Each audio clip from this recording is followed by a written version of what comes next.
I am on my way to the Torah Sisters retreat. I am so excited. I have been waiting for this trip since, November. My goals of this whole trip, reset my priorities, focusing on allowing him to change me and my heart, and hopefully that will change the way I parent and change the way I'm a wife to Ben or run my business. God says that he will provide for us, and he even provides for the birds. They are not as precious as we are as his children. And so knowing that and knowing how he's been so faithful in my life thus far, I think having a lack of extreme struggle from what I've experienced before, from when I was a beginning Christian to a born again Christian, especially at the beginning of being Torah observant, I think that it's so easy to slip back and get comfortable and get complacent, and I don't want to be that way. You know, the Bible says, like, oh Lord, I believe, help my unbelief. And it's like, and the flesh goes after things that I don't want it to go after, or, you know, that goes against my spirit. I think that that is such an easy thing to slip into, is becoming that complacent in where your life is, or avoiding the difficult things of talking about your faith or pursuing your faith or even living out your faith the way that you're called to live it out. Part of that for me has gotten a little bit muddled and confused. God has made me so creative and so just bursting with ideas that it makes it hard to discern what is his will, because I'm like, oh, I have this idea and I have this idea. It's just deciding between things that are good and things that are good, and figuring out which direction is God's will. Because of the fact that we do have free will, God knows what we're going to choose, and he uses that, whatever it is that we choose.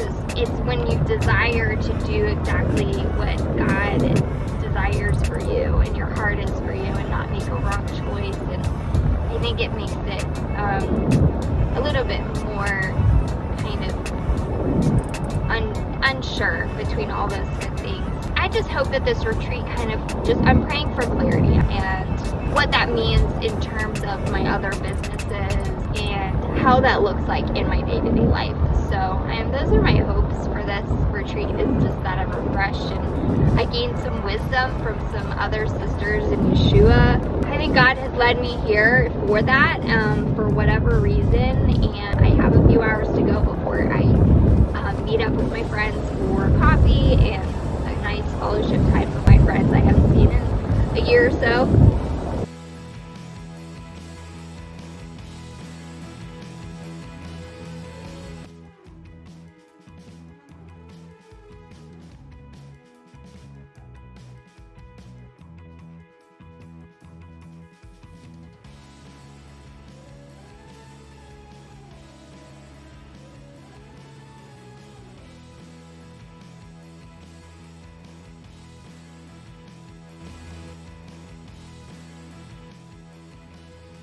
I am driving home from the retreat.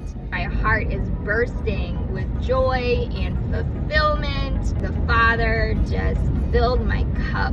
As I was going into the retreat, my prayer was that I would be refreshed in my convictions and where it is that y'all wants me to go, as opposed to where my own thoughts of where I should go, and have some guidance on where that's going to be. I definitely have come out of the last few days so much clearer in the direction that I am meant to go, in order to glorify and honor Yahweh in everything that I do. Every time I had a conversation with just someone, it wasn't just the speakers, it was every time I was having a conversation with someone, the ruach, with the spirit, was just moving, and just there was always something for me that was like, I could tell was like something I needed to hear. How can I parent better? How is God leading me to honor my husband more?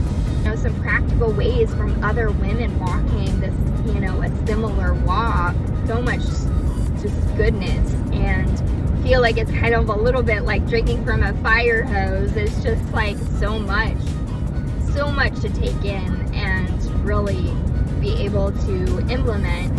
And now is the hard part. Now I have to go back into my everyday life, but just having other sisters in Yeshua, other sisters who are walking in Torah and obedience and having that fellowship, even though that they're so far away all over the U.S., having those relationships now, being able to say, I'm not the only one who read my Bible and came to these conclusions.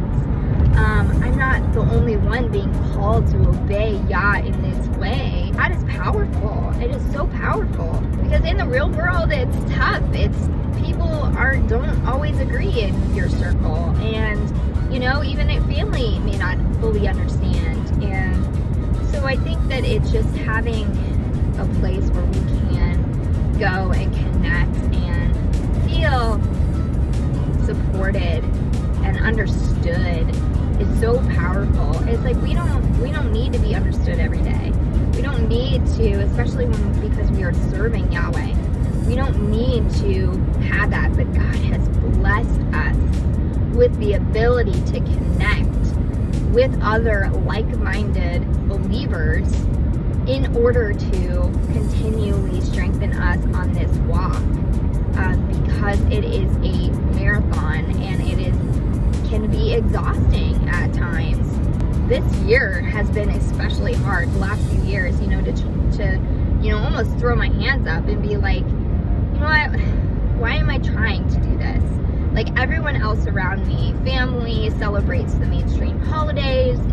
Sometimes you feel like the only one. Being able to have a place where we are understood, we can find that fellowship with other sisters in Yeshua. And, we may not agree on every point, but the one thing we do agree on is that we love Yeshua and we're walking in his Torah in obedience to what it says in a world that says that is not how you're supposed to honor and serve Yahweh. There was one workshop on the spiritual side of planning and how if we don't intentionally plan to follow Torah, we won't follow Torah and we won't celebrate Shabbat and we won't celebrate the feast because it's so easy to be lazy and not do those things and just go with whatever the world is doing. Other women have given me how to set my mind so that I am preparing continually. Specifically like with Shabbat,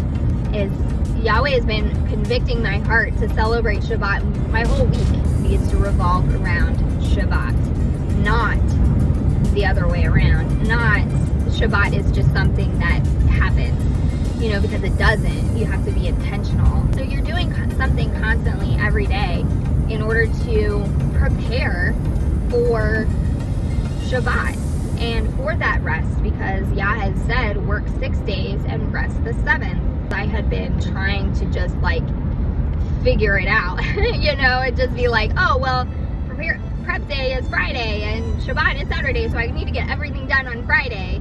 And it's like, that is a lot of work just on Friday. And if we're not preparing throughout the week, we're going to be stressed. And it's not going to be a pleasant Shabbat. It's going to be a stressful, exhausted Shabbat. I'm so grateful for just the other women who have been walking this walk faithfully and in obedience so that they can pour into me, so that I can take from their wisdom and their walk. And praise Yahweh for these women. Dayenu. It would have been sufficient, but in his abundance of love for his children, he really has blessed us with this retreat and just overflowed, that Father's love, because Dayenu, it would have been sufficient. Just loves us so much. He just wants to lavish it on us. And I think that was very apparent this week.